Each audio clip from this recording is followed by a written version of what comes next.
negative. That Boeing piece, all it said was like Boeing's not doing as well as we thought, and Boeing goes down big on that. What kind of market is this, David?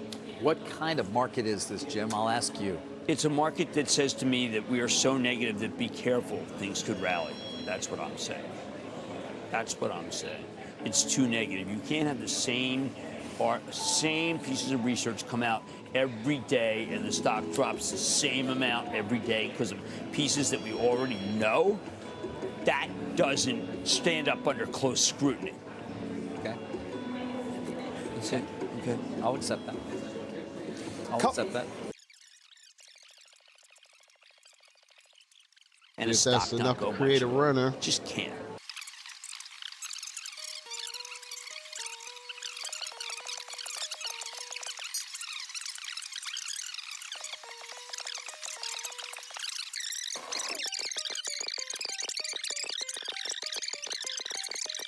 I want to ride this downtrend down, but January of this year, but still over 50. We see interest rates crazy. Somewhat. Take a small position, risking the boat below here, I'm thinking.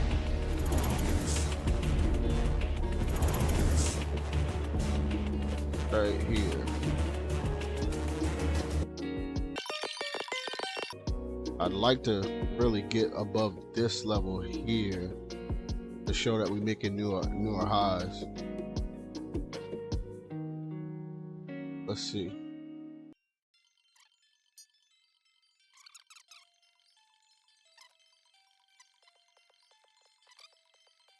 That downtrend didn't break yet. I want a clear trade above that downtrend.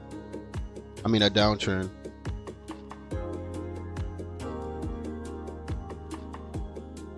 Just slow moving. I don't know. I kind of figured it was going to trade like this with some weird price action.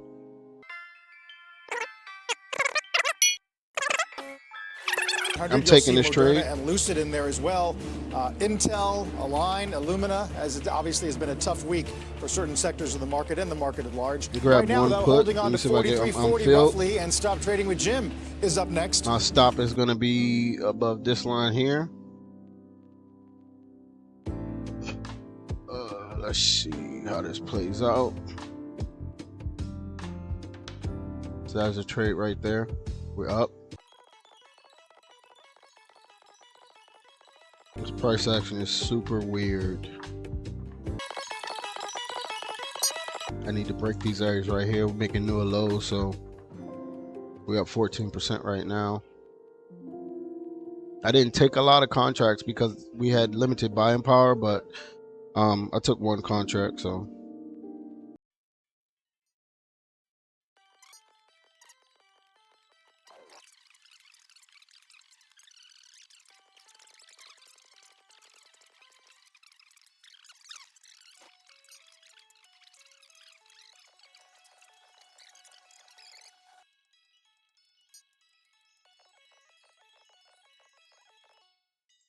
I like these candles.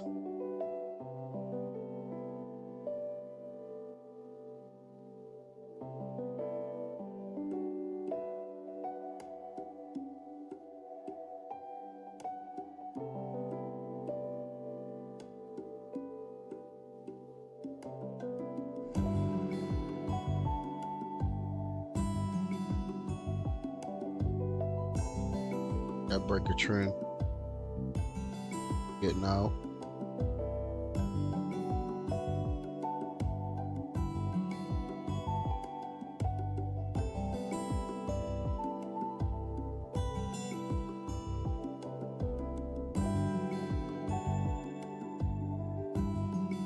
I'm gonna stick to my guns and go all the way to stop. Fuck it. One candle break over that's stopping, and I'll be out. Clear. I need a clear trade over stop though. I'm gonna stick to my plan. I'm not worried about the loss or anything like that, but I'm trying to get focused on sticking to my plan when I'm day trading.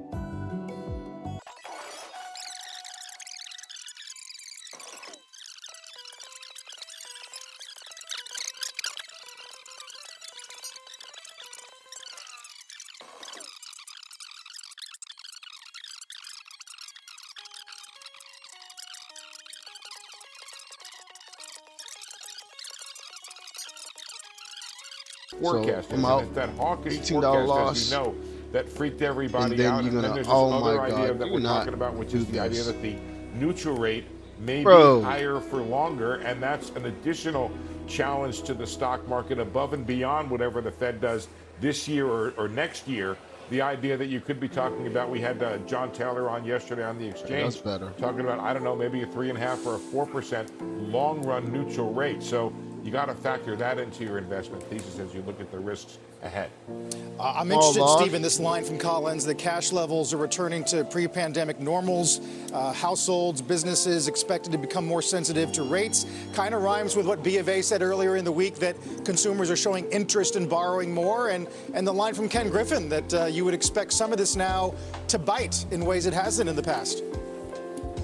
I think that's very true. And all you got to do is put up a chart of the 2-year, put up a chart of the 10-year, and you can see there's been essentially a step change where now all of us.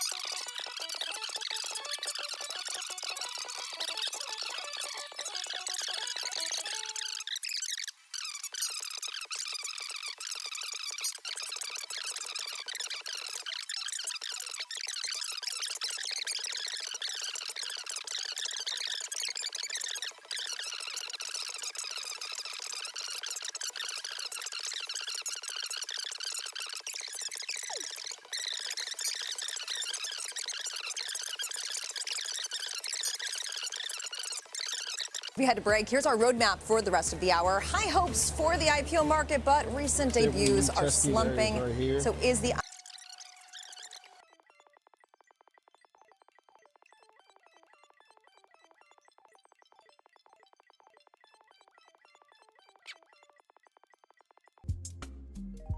Going back in, buying calls right here.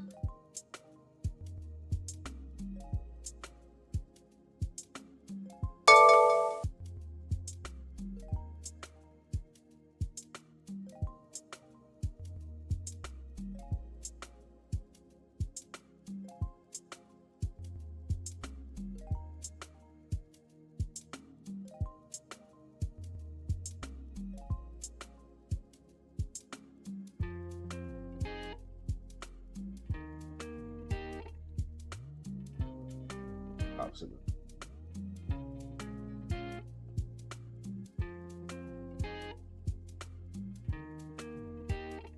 $85.55.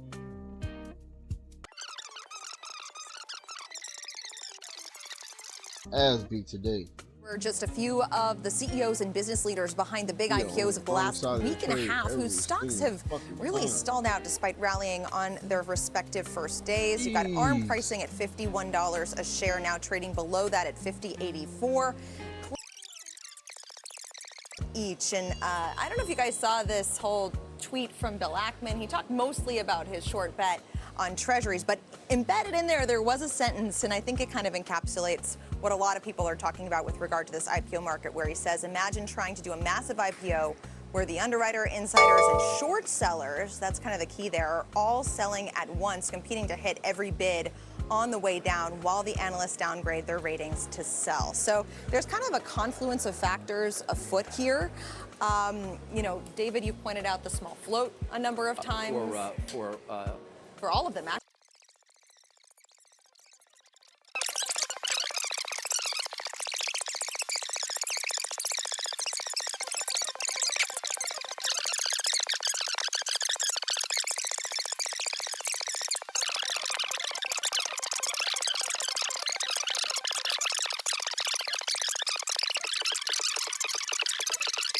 And Apple's deal trying to with go green. the fallout from Apple's merging. And I trying think to a lot of push people are to gonna make do some that if higher we continue to see highs. this high rate market.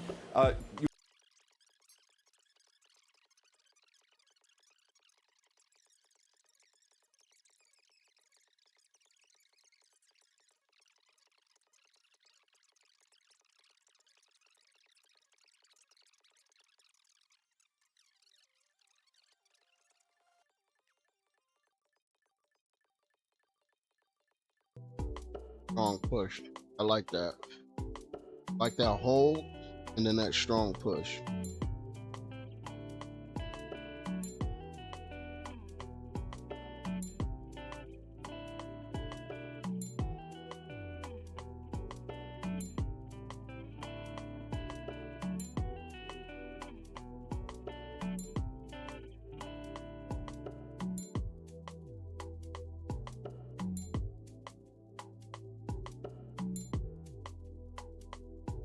last high, so more highs and start pushing towards pre-market highs. I'll be happy.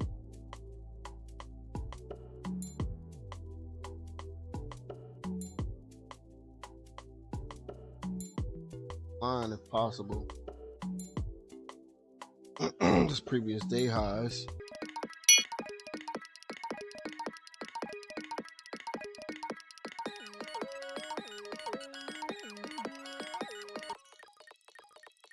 Look how that little bit just took all my profit. That little down. Guys, today is just a weird day.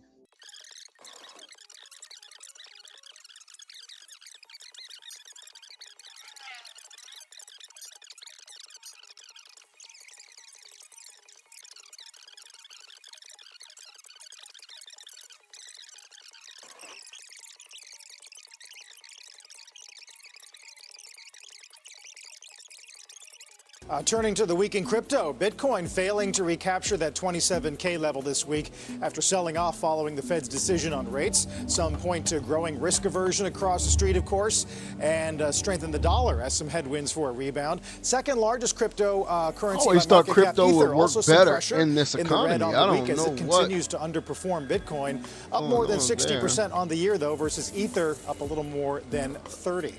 Wow. Hey, Sales. here we go. We'll discuss Finally. next. Squawk on the Street is back in 2.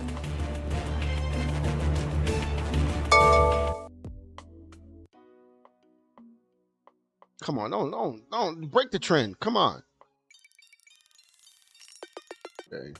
Tesla and Berkshire Hathaway, only ones that are red now. Apple is pushing. So SPY should start pushing as well. We're up nicely. We're up 33% right now. We done pulled that loss into a win. Let's see if we can actually push up to that orange line and then get out. If it's a strong push, I will wait a little bit, but we will see. Actually, I'm gonna pop this open a little bit more and switch to larger view for you guys.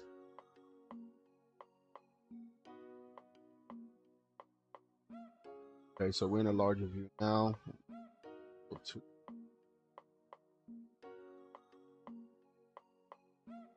Pull this up.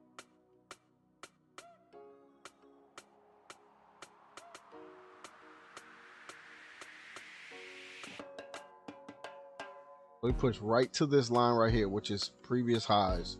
I mean, pre-market highs, right? As you can see, it's pre-market highs.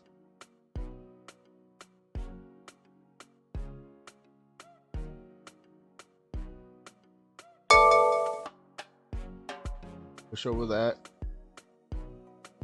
Making higher highs, so this is a good thing.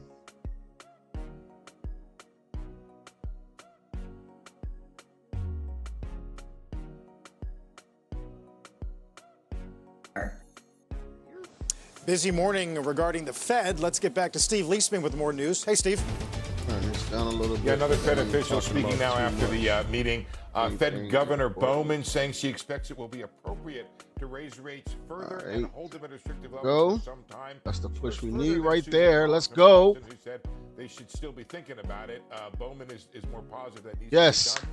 And she points right to the surge in energy prices. Let's go. The continued risk is that energy prices could reverse the progress they have seen on inflation so far. She has seen considerable progress in lowering inflation. Volume. We need more volume. Inflation is still too high, however, she says. Now, getting right there we to go. the discussion we had at the top of the hour, as if she was listening, Governor Bowman says strong balance sheets by households and consumers, along with the availability of credit from the non-banking sector, limits the effectiveness of monetary policy on the economy. She does say the economy has been strong, including growing GDP, consumer spending remaining robust, and other. Get another push. Let's get one more push. Our volume is pushing. And I'll just leave it there, David. But what you see so far, two of the Fed officials will speak. We've got more Fed speak coming up, and they are firmly backing both the policy statement and also backing the forecast that was out there, which was really what spooked markets, that hawkish forecast.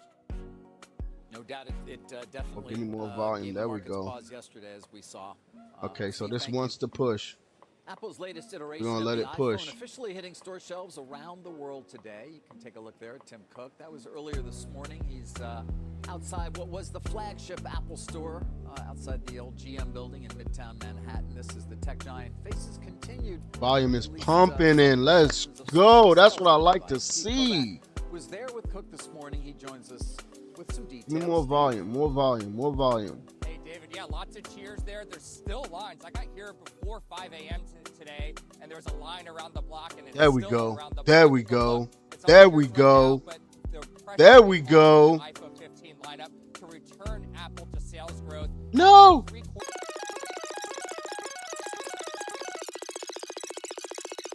Come on. More volume. More volume. Come on. Than you may have been at the past. Come on. Come on. It's not the best read on demand, the lines, and also this There is we a go. flagship store. We're in the middle of Fifth Avenue in Manhattan, so it's going to attract more lines. Will and we break it? attention That and we. tourists Oh, and so forth, nice. than a store in a mall, perhaps. But look, online orders are a big deal. That's what all the analysts have been tracking for the last week or so on the pre-order front. And we Push, should get push, more sales push, data, push. coming after this opening weekend. I would also note China. BofA also saying in their note today, China sales looked. What's the demand next? Is not as high There for he the is. Pro, Next at that we least go based on this do. pre-order Oh, windows no, that they're there's looking no. at. And then there's another note also by UBS looking at some other Chinese sales data showing the early demand Pull the is trigger down. now. So some concerns there, especially as we see some renewed competition from Huawei over in China, David. Right. Yeah. We're filled. $42. $42 profit. Let's go. Let's stick with Apple. Made our As money has been back. like years past, Apple may not be able Stuck to to the rely on plan. Let's sales to go. drive its share price higher. Let's go. I'm happy about that trade right there. It can continue to push a little bit more, but that was my target area, so I'm going to stay right there. Why aren't you more positive? We took the first loss, but we stuck to our plan, and then we came back and did the same thing on the reverse. It could push here now. It could seriously push here, but I got to stick to the plans, man. I got to stick to the plans going on, because once I can, it's going to be more money on the line, and I don't want to risk that type of money doing stupid stuff. So, and I don't like this price action right here. If it was going to push, it would have continued to push. So now we're hesitating at this area because this is previous days highs right here. There we go. So I'm happy with that trade. I'm 1,000% happy with that trade right there. And I did it on live. I did both trades on live, so I'm happy with that.